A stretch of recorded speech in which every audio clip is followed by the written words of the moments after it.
Have you ever wondered how a small, relatively unknown Baltic tribe rose to become a dominant force in Europe? The story of Prussia begins with the Old Prussians, a Baltic tribe living along the southeastern coast of the Baltic Sea in the 10th century. Their world was transformed by the arrival of the Teutonic Knights in the 13th century. This powerful religious order of warrior monks hailing from the Holy Roman Empire brought not only their faith but their language and culture. They embarked on a mission to Christianize and Germanize the region, a process that deeply changed the landscape of the area. Fast forward to 1525, the Teutonic state evolved into the Duchy of Prussia, marking the formal establishment of what would become a pivotal player on the European stage. Thus, Prussia was born, not from a powerful kingdom, but from a humble tribe and a religious order. From humble origins, Prussia began its climb to power. But how? Let's delve into the reign of Frederick William, often referred to as the Great Elector, who took the reins of a small, vulnerable state and set it on a path to power. He did this through a variety of means, but let's focus on three key areas: military reforms, administrative efficiency, and diplomatic maneuvers. Frederick William was a military innovator. He understood that a strong, disciplined army was the backbone of a powerful state. He thus created a standing army, one of the first of its kind in Europe, and introduced rigorous training methods, ensuring that his soldiers were among the most formidable on the continent. The Great Elector also recognized the importance of a well-functioning bureaucracy. He overhauled the state's administration, centralizing power, and ensuring that his policies were efficiently carried out. This focus on administrative efficiency allowed Prussia to punch above its weight, leveraging its resources effectively to compete with larger, richer states. Finally, Frederick William was a master of diplomacy. He navigated the complex politics of Europe with skill, forming alliances and avoiding wars when it was advantageous. His successors, such as Frederick the Great, continued this tradition, adeptly exploiting opportunities and managing crises. One such opportunity came during the War of Austrian Succession. Prussia, siding with France, challenged Habsburg dominance and expanded its territory. Another came during the 7 Years' War, where despite being outnumbered and surrounded, Prussia survived and even prospered thanks to its disciplined army and shrewd diplomacy. These wars highlighted Prussia's growing power and influence. They also set the stage for Prussia's further expansion in the late 18th and 19th centuries as it continued to seize opportunities and navigate the turbulent waters of European politics. Prussia's ascent was marked by strategic decision-making, military prowess, and a knack for seizing opportunities. Through these means, this once modest state transformed itself into a major European power, setting a course that would impact the shape of Europe for centuries to come. Prussia's rise did not stop with becoming a major European power. It had its sights set on something bigger.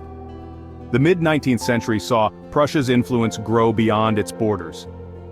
The ambitious and crafty statesman, Otto von Bismarck, became the architect of a new era. As the Prussian prime minister, Bismarck devised a master plan to unify the scattered German states under Prussian leadership. His strategy: diplomacy when possible, war when necessary. The first step was the Schleswig Wars in the 1860s, where Prussia, allied with Austria, seized control of the Danish territories of Schleswig and Holstein. This victory boosted Prussia's prestige and set the stage for the next move, the Austro-Prussian War of 1866. In a swift, 7-week campaign, Prussia defeated Austria and effectively removed it as a competitor for influence among the German states. But the real pinnacle of Prussian power manifested in the Franco-Prussian War of 1870 to 1871. It was a defining moment in European history. France, under Napoleon III, declared war on Prussia, a move Bismarck had skillfully provoked. The Prussians, with their superior military organization and modern weaponry, swiftly defeated the French. The aftermath of this war was monumental. The southern German states, previously under French influence, joined the North German Confederation led by Prussia. On January 18, 1871, in the opulent Hall of Mirrors in the Palace of Versailles, once the symbol of French monarchy's absolute power, the German Empire was proclaimed. The King of Prussia, Wilhelm II, was declared Kaiser, or Emperor, of this new German Empire. And so within a single generation, Prussia had metamorphosed from a regional power to the leader of a united Germany. It had not only expanded territorially, but it also transformed the political landscape of Europe. Bismarck's political genius, and Prussia's military might had engineered a seismic shift in the balance of power. Prussia, once a small Baltic tribe, had now become the driving force behind one of Europe's largest empires. But as with all empires, the sun eventually set on Prussia. The decline and eventual dissolution of Prussia was a process that unfolded over the course of a few decades. After World War I, the Treaty of Versailles drastically reduced Prussia's territory and stripped it of its military capabilities.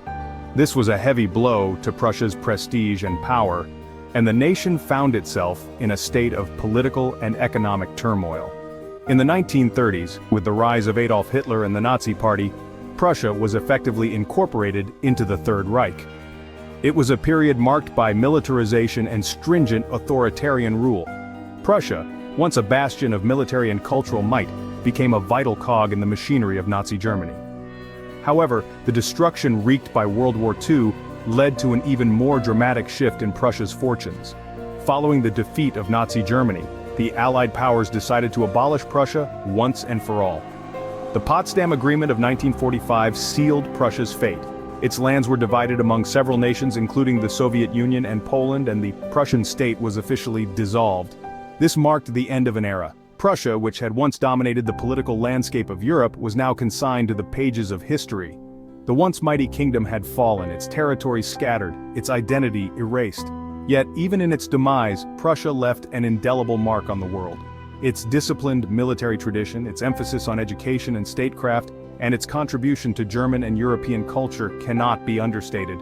Even today, echoes of Prussian influence can be seen in the architecture, the institutions, and the very psyche of the German people. Prussia's legacy, however, lived on, its influence ingrained in the fabric of German and European history.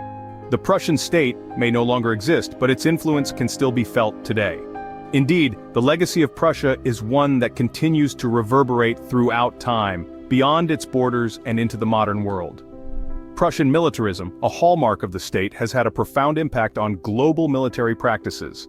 The Prussian army was known for its discipline, organization, and efficiency, qualities that were adopted by many military forces around the world. And it wasn't just in the battlefield where Prussia excelled. Its meticulous administrative efficiency set a standard for governmental operations, influencing the way many modern nations structure their bureaucracies. But Prussia wasn't just about order and discipline. It gave the world a wealth of cultural contributions, ones that continue to enrich our lives today. Philosophy, for instance, was a field where Prussia made significant strides. Thinkers like Immanuel Kant and Friedrich Nietzsche challenged conventional wisdom and reshaped our understanding of morality, knowledge, and existence. Their profound insights continue to inspire philosophical debates and intellectual discussions today. In the realm of music, Prussia gave us some of the world's most celebrated composers. The soul-stirring compositions of Johann Sebastian Bach and Ludwig van Beethoven, both of whom spent significant parts of their careers in Prussia, have left an indelible mark on classical music and continue to be performed in concert halls around the world. And let's not forget Prussian architecture. The balance of grandeur and simplicity, the attention to detail, and the emphasis on functionality in Prussian architectural designs have influenced contemporary architectural aesthetics and urban planning. From palaces to public buildings, Prussian architecture stands as a testament to the state's commitment to excellence and practicality. Prussia's story is a testament to how a small tribe can rise to greatness and leave an indelible mark on history. From its military prowess to its cultural contributions, the legacy of Prussia is a compelling reminder of the potent influence a single state can have on the course of human history. So, what can we take away from the story of Prussia? From humble beginnings, Prussia emerged as a force to be reckoned with. Born in the crucible of the Baltic Crusades, it grew into a powerful kingdom, navigating the complex waters of European politics with skill and tenacity. Its rise to power was marked by notable military victories, strategic alliances, and a strong focus on administrative efficiency. At the peak of its power, Prussia was a titan of Europe, its influence shaping the continent's future. However, like all great powers, it experienced a fall. The repercussions of 2 world wars led to its dissolution, but this was not the end of the Prussian story. The legacy of Prussia lives on, its influence evident in various aspects of German and European history. Prussia's journey through history serves as a reminder that the rise and fall of nations is a constant cycle, and that the influence of a nation can live on long after it ceases to exist.